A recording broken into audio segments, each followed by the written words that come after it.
Well, no question, many retailers have been struggling throughout the pandemic, but the National Retail Federation out with new numbers today that may give some of these businesses hope for the holiday season. The NRF saying they expect sales to rise anywhere from 3.6 to 5.2% year on year during holiday sales between November and December. Let's bring in Michael Brown. He is AT Kearney Partner in the consumer practice, and he joins us today for a discussion on holiday sales.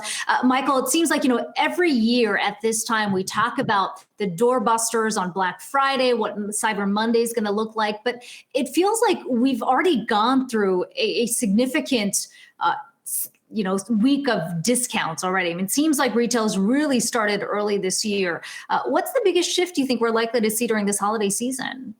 Yeah, thanks, Akiko. It is. We go back as early as August that retailers were going to have to be early to market. And they really answered the bell and have been offering the consumers great deals over the last month.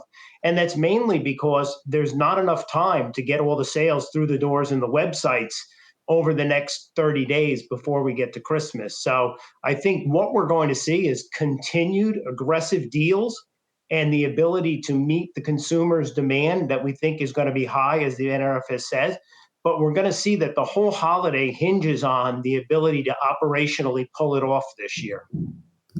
Yeah, I mean, when we talk about some of the trends this holiday season, Adobe was out with their report as well, looking at the continued growth of e-commerce. It's a little bit of a unique year when you think about Black Friday really kicking things off, but we've already seen a lot of deals in the market already.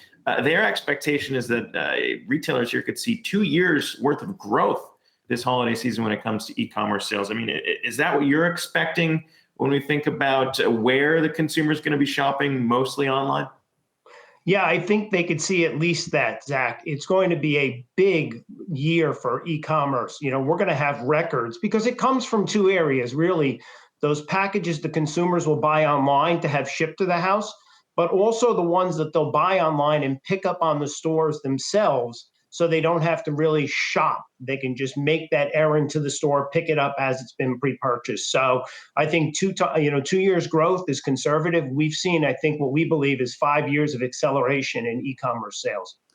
On that point, how well positioned do you think some of these retailers are for this huge surge that we're likely to see in e-commerce during the holiday season? You look at even a name like Amazon, they hit a bit of a snag during the pandemic because the demand was just so high. They weren't able to meet the shipments in sort of the timely manner we expect them to. Who do you think is best positioned in that way? And are we likely to see, to your point, more push towards pickup at physical stores because of just the demand strains on online?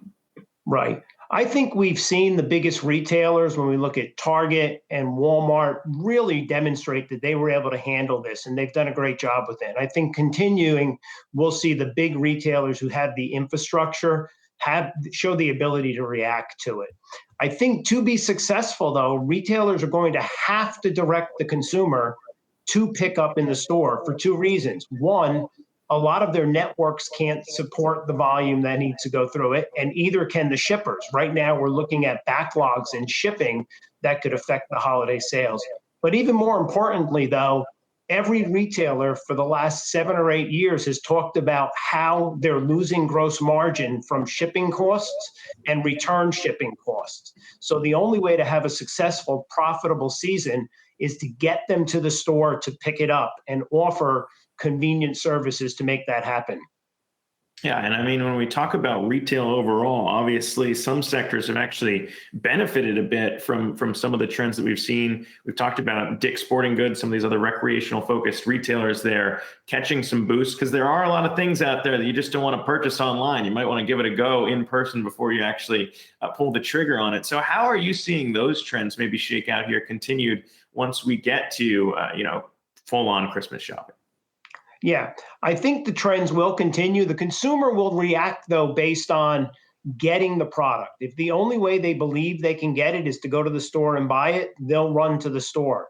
And I think we are going to get to a supply and demand question here. When it comes down to it, I'm 2 weeks out.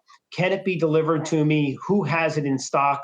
Where can I find the problem? Because a lot of the products that have been in demand throughout the entire pandemic, do run the risk of running short. I think if we go back to spring, it was impossible to find a bike rack, certain golf equipment, bicycles in certain sizes.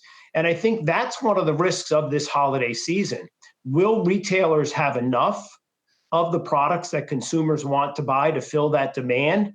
And if they don't, how much will they have to promote those other items that the consumer might not necessarily want right now, but they're willing to take at a good price to be able to fill out their gift giving lists? You know, Michael, there's no question a lot of small businesses are putting everything they can into this holiday season because it could determine their survival, especially given the struggles that they've experienced this year. Can you speak a little to this bifurcation that we're seeing for the big names like an Amazon, a Walmart, Target that you've already pointed to, and then the smaller businesses that are not winning out, especially in this kind of competition, a challenging year for retailers? What's the shakedown going to look like when we go into 2021? Yeah, that's exactly where we think the chips are going to fall right now. There's going to be that bifurcation where the biggest players are going to win, and they're going to win. They're going to win big. Where smaller players, depending on the scale that they have, may be able to fill that consumer demand.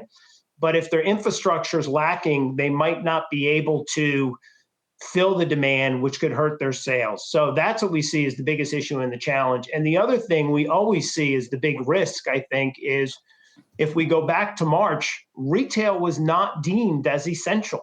Certain retailers were, but there were a great number of businesses deemed as non-essential and forced to close their stores.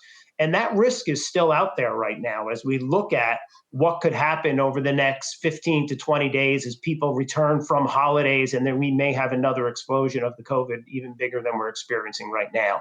So these are a lot of the wild cards right now that we see that put the holiday sales numbers, at risk, but consumer demand is there for them to be able to really reach the numbers that NRF and others are talking about. Yeah, on that point, we heard from Macy's CEO last week, sort of saying we are in fact essential. We should continue to remain open because there is concern that some of these businesses could be shut down because of the pandemic. Again, Michael Brown joining us from AT Kearney. Thanks so much for your time today. Thank you.